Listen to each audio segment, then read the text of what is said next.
दुरूद शरीफ अल्लाहुम्मा सल्लि अला मुहम्मद व अला आलि मुहम्मद कमा सल्लैता अला इब्राहीम व अला आलि इब्राहीम इन्नका हमीदुम मजीद।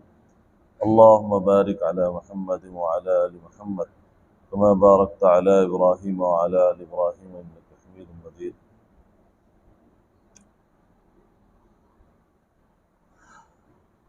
ये सूरतुन नहल है और आज हम आयत नंबर 6 से लेकर आयत नंबर 13 या 14 तक इंशाअल्लाह अल अज़ीज़ समझने की कोशिश करेंगे। इससे पहली आयतों में अल्लाह तबारक व तआला ने अपने इलाह और अपने रब होने की दलील दी।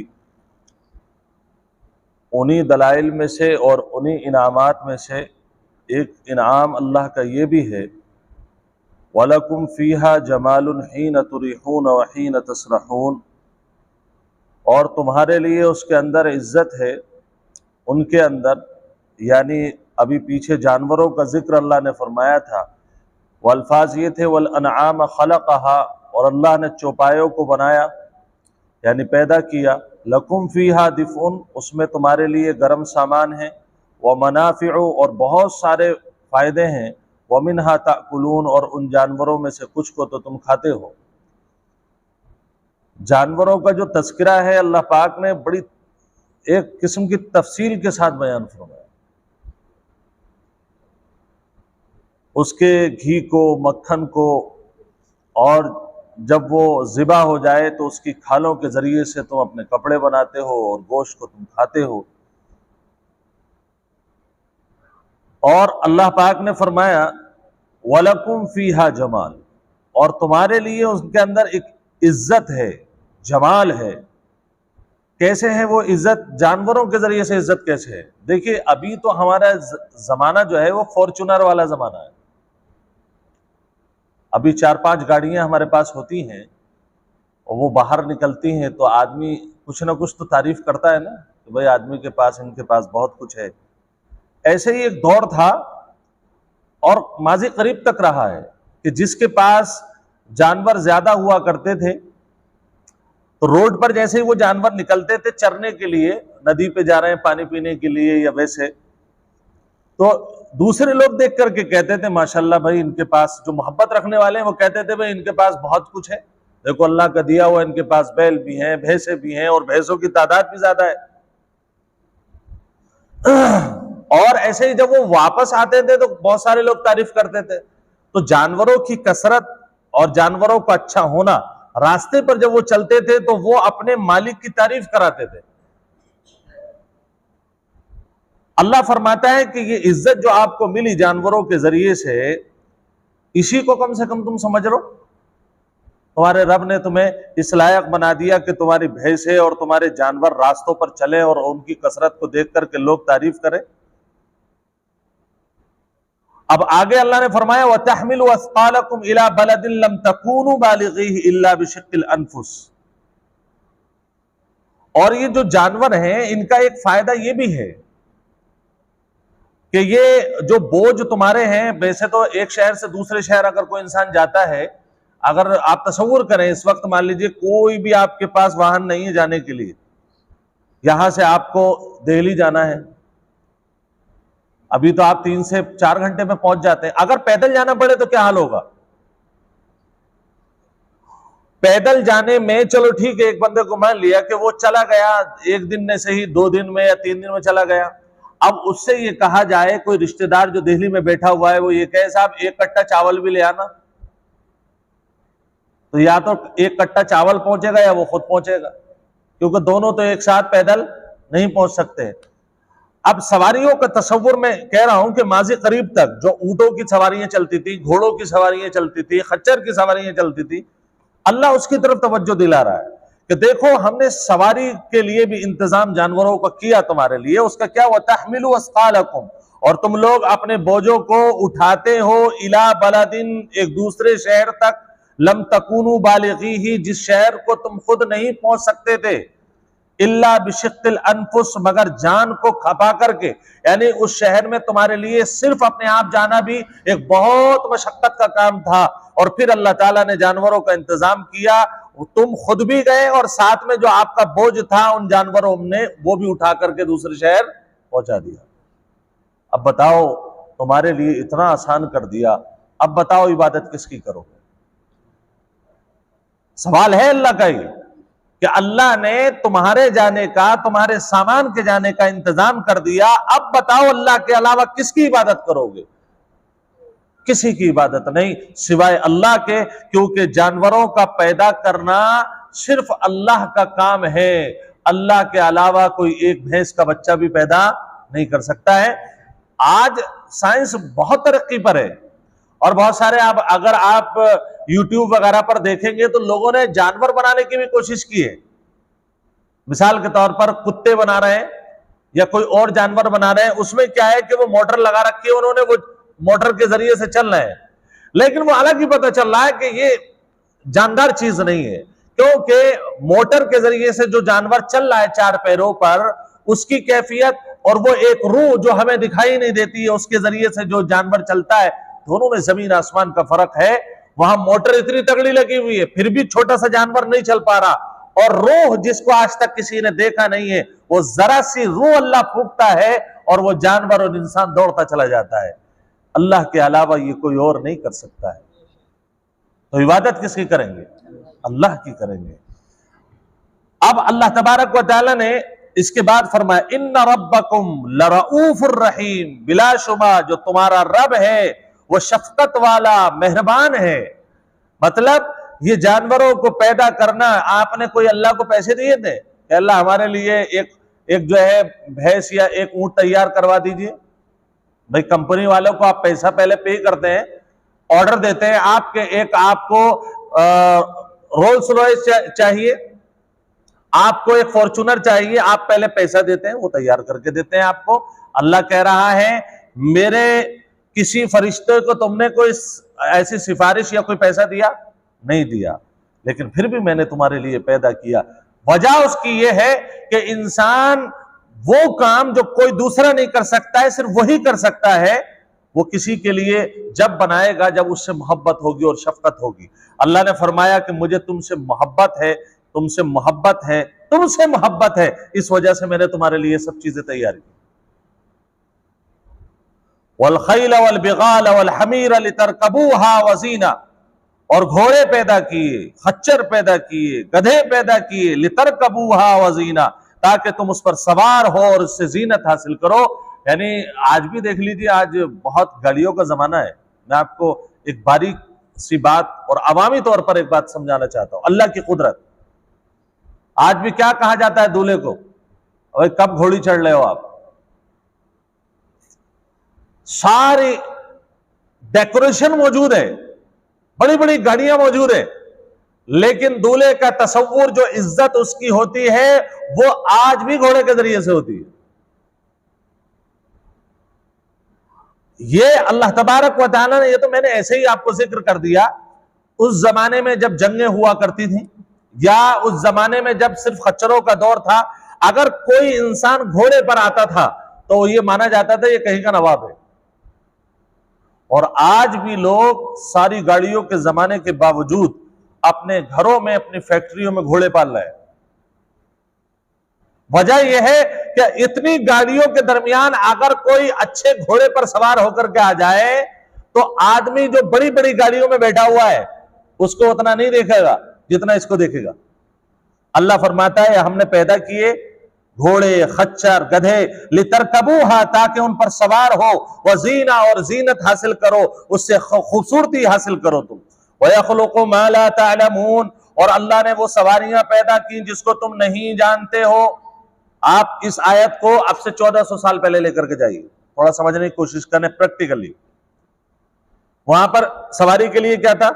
खच्चर था, घोड़ा था, घोड़ा भी गिने चुने लोगों पर, और वहां पर ऊंट थे। अच्छा, जानवरों की सवारी थी सिर्फ। अब उसके बाद क्या हो रहा है कि अब ये आयत आ रही है कि आपके लिए इनके अलावा भी और सवारियां पैदा की हैं। अब आदमी सोच में पड़ गया, भाई ठीक है, हमने खच्चर भी देख लिया, गधा भी देख लिया, ऊंट भी देख लिए, लेकिन अब ये वो चीजें, वो सवारी है कहां जिनको हम नहीं जानते? हम तो सारी सवारियों को जानते हैं।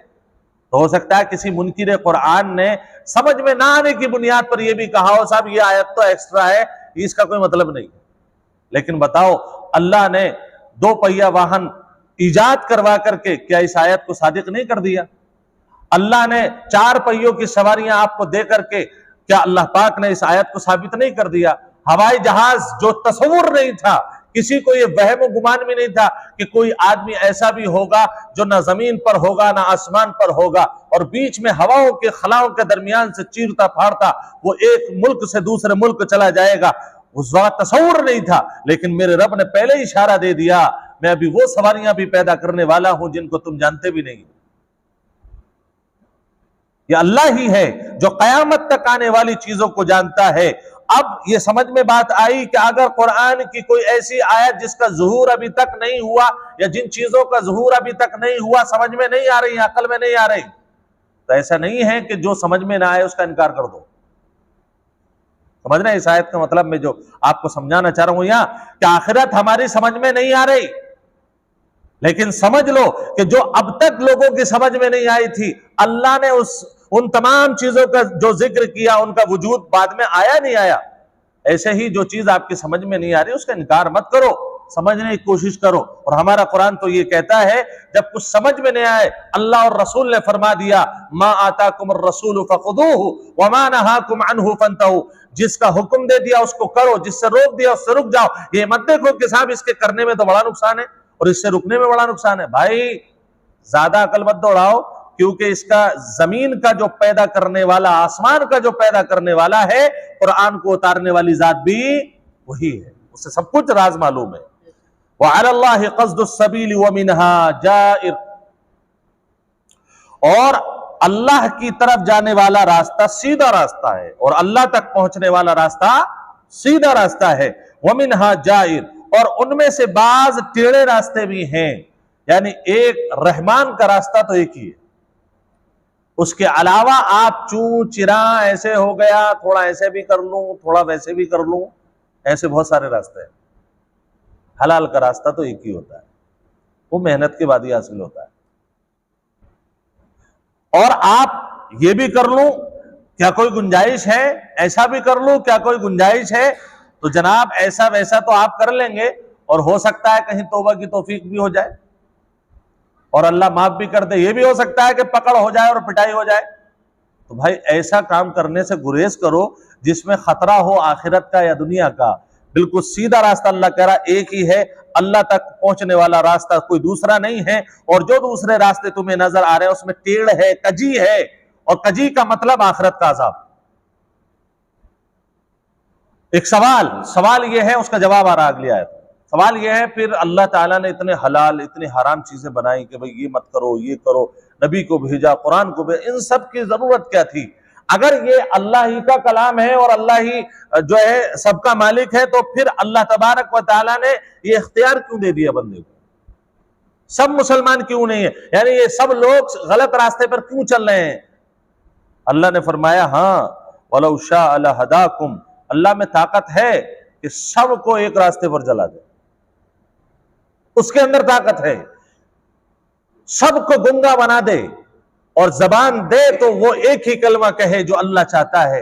अल्लाह में सब ताकत है। लेकिन ये बताओ, ये ऐसा अल्लाह ने क्यों नहीं किया? इस वजह से नहीं किया, वरना दुनिया का मतलब ही क्या हो जाएगा? सब कुछ इंसान को बांध करके या उसके अंदर चिप भर करके अल्लाह नाजिल कर देता, ऐसे ही उतार देता, तो फिर जन्नत और जहन्नम के बनाने का कोई मकसद नहीं है। जैसे फरिश्तों की मखलूक है, अल्लाह ने जो कह दिया रुकू करो तो रुकू में, सजदे में हो तो सजदे में, बैतुल मामूर पर अहादीस पढ़े, कुरान की आयतों की तशरीह देखें, आपको पता चलेगा जिन जिन फरिश्तों को अल्लाह ने रुकू में लगा दिया उन्हें सजदा करने की मोहलत नहीं है, और जो सजदे में है उन्हें उठने की मोहलत नहीं है, क्योंकि उनके यहां पर अल्लाह ने जो कैफियत रखी है, ना कोई शहवत रखी, ना कोई उनका अपना इख्तियार रखा। इल्ला ये कि चंद फरिश्ते हैं जिनको अल्लाह ताला हुक्म देता है, जैसे जिब्राइल अलैहिस्सलाम, मीकाईल अलैहिस्सलाम, उनके अलग अलग काम लेता है। लेकिन जो फरिश्तों की एक कैटेगरी है करोड़ों की तादाद में, और जितने अल्लाह चाहता है वो पैदा कर देता है, वो जो कामों पर लगा दिए गए वो कर रहे हैं, तो अब उनके लिए जहन्नम भी नहीं है, उनके लिए जहन्नम भी नहीं है। क्यों भाई? जहन्नम तो उस आदमी के लिए होगी वो जो नाफरमान हो, और फरिश्ते तो नाफरमान नहीं है, जिस हुक्म पर लगा दिया वो कर रहे हैं। तो अल्लाह चाहे तो हम सब लोगों को एक कलमे पर जमा कर दे और जबरदस्ती जमा कर दे, लेकिन क्यों नहीं कर रहा? उसकी वजह यह है कि अल्लाह ने दुनिया बाइख्तियार रह करके दुनिया में अल्लाह को मनाने के लिए भेजा है। बाइख्तियार रह करके गुनाह भी कर सकते हो, नेकी भी कर सकते हो, इख्तियार तुम्हें है। नेकी करके रब को राजी कर लो या बुराई करके शैतान को राजी कर लो, और उसका फैसला, रिजल्ट जो आएगा वो आखिरत में देखने को मिलेगा। इसलिए अल्लाह ने सबको एक कलमे पर जमा नहीं किया। वलौ शाअ लहदाकुम अजमईन, और अगर अल्लाह चाहता तो तुम सबको, तुम तमाम लोगों को सीधे रास्ते पर चला देता। वल्लज़ी अंज़ल मिनस समाई माअन लकुम मिन्हु शराबुन व मिन्हु शजरुन फीही तुसीमून, और अल्लाह वो जात है, वो वही है जिसने आसमानों से पानी को नाजिल किया तुम्हारे लिए। मिन्हु शराब, उसमें से कुछ पानी को तुम पीते हो, व मिन्हु शजर, उसमें से कुछ पानी से दरख्त उगते हैं, फीही तुसीमून, जिसमें तुम अपने जानवरों को चराते हो। देखिए कमाल की बात देखें, पानी तो एक ही है ना जो बारिश, अल्लाह की कुदरत का कमाल देखें आप, पानी एक ही है। अभी आपको समझ में शायद थोड़ा कम आए, अल्लाह कह रहा है जो हम पानी नाजिल कर रहे हैं उसी से तुम पीते हो। अब सवाल ये हो सकता है भाई हम तो अपने हैंडपंप से पी रहे हैं, हम बारिश का पानी कहां पीते? अभी आपने उस इलाके में पैदाइश ली है जिस इलाके में खास अल्लाह का करम है। अल्लाह का निजाम यह है कि यहां जमीन से पानी निकलता है, और आपको ये बता दूं कि अगर आसमान से बारिश ना नाजिल हो तो इस बोरवेल में भी पानी आपको बड़े बड़े सुराख लगाने से भी हाथ नहीं आएगा, अगर अल्लाह बारिश रोक ले तो। ये भी अल्लाह का निजाम है। बारिश होती है तो पानी का परत ऊपर आता है, और बारिश अल्लाह रोक लेता है तो यही पानी बोरवेल से नीचे चला जाता है। मैं ऐसे गांवों में गया हूं, ऐसी जगह पर गया हूं, बारिश नहीं हुई, सिर्फ ऐसे मान लीजिए भाई बरसात में कितना स्पेस होता है बारिश होने ना होने में, 15 दिन, 20 दिन, महीना, 1.5 महीना, उसके अंदर टांडे के करीब कई गांव हैं अंदर को जाकर के, उनमें आप जाइए, आपको उन दिनों में पानी नहीं मिलता। भैया पानी क्यों नहीं आ रहा? बोले बरसात में बारिश नहीं हो रही, इस वजह से हैंडपंप पानी नहीं उठा रहा। ये तो करीब की बात है। और बंबई वगैरह में आप चले जाइए, वहां तो पानी ही बारिश का इस्तेमाल होता है। वो ये कहते हैं कि चाहे कुछ हो या ना हो, कारोबार मंदा चले ज्यादा चले, वो अपनी जगह पर है, लेकिन अल्लाह से ये दुआ करो कि अल्लाह बस वक्त पर पानी बरसा दे, क्योंकि झीलों में इकट्ठा होता है तो उसके जरिए से फ्लैटों में और बड़ी बड़ी बिल्डिंगों में पानी जाता है। अल्लाह उसी का एहसान जता रहा है। वल्लज़ी अंज़ल मिनस समा, वो वही रब है जिसने आसमान से पानी नाजिल किया तुम्हारे लिए, उसमें से तुम कुछ को पीते हो और उसमें से आप दरख्त उगाते हो। जितने भी फल हैं, जितने भी फूल हैं, आपकी मार्केट में अनार आ रहे हैं, मार्केट में सेब आ रहे हैं, मार्केट में अनानास आ रहा है, ये तमाम चीजें अल्लाह फरमाता है अगर बारिश ना हो तो आपको फल भी हाथ नहीं आए। और ये जो हमारा आज के ये अनाज है, अनाज, अभी आप जाकर के, मैं एक किसान से पूछने लगा, मैंने कहा भाई अब तो बारिश हो रही है। अच्छा, किसानी की इतने ज्यादा भेद हमें भी नहीं मालूम है, अगर 6 गांव में रहते हैं। मैंने कहा अब तो बारिश हो रही है, बारिश मांग रहे थे। बोले साहब अल्लाह से दुआ करो अब बारिश ना हो, अब बारिश ना हो, क्योंकि इस वक्त धान बिल्कुल तैयार खड़ा हुआ है बास खेतों में। अब बारिश और हवा का मतलब है जो अल्लाह की कुदरत से ये उगा है, अल्लाह उसको भी वापस ले लेगा। अल्लाह कह रहा है कि ये बरसात का जो सिस्टम है, अगर सीधा सीधा मैं चलाता रहूंगा तभी अनाज आपको हाथ आएगा, और अगर मैंने बारिश को रोक लिया, ना गेहूं हाथ आएगा ना चावल हाथ आएगा। और आपको अगर देखना है तो अफ्रीका के जंगलों में आप चले जाओ, आपको नजर आ जाएगा। अच्छा कहीं नहीं जाइए, आप राजस्थान चले जाइए, आपको समझ में आ जाएगा कि अनाज अल्लाह पाक इस बरसात की बरकत से किस अंदाज से हमें अता करता है। फीही तुसीमून, और इसमें तुम जो है अपने जानवरों को चराते हो। पहले लोग ऐसा हुआ करता था कि खेतियों में ऐसे ही छोड़ दिया करते थे, वो चर करके आ जाते थे। ये तो उस दौर की बात है, मैं आज की बात कर रहा हूं। अगर अल्लाह कह रहा है मैं बारिश ना बरसाऊं तो ये जो जानवर बड़े बड़े प्लॉटों में, प्लॉट आपके हैं, बज़ाहिर जमीन आपकी है, लेकिन उसमें चारा उगने के लिए बरसात का होना जरूरी है, क्योंकि अगर हमने बारिश नहीं की तो आपका चारा भी नहीं उगेगा, फिर कहां जानवरों को लेकर के जाओगे।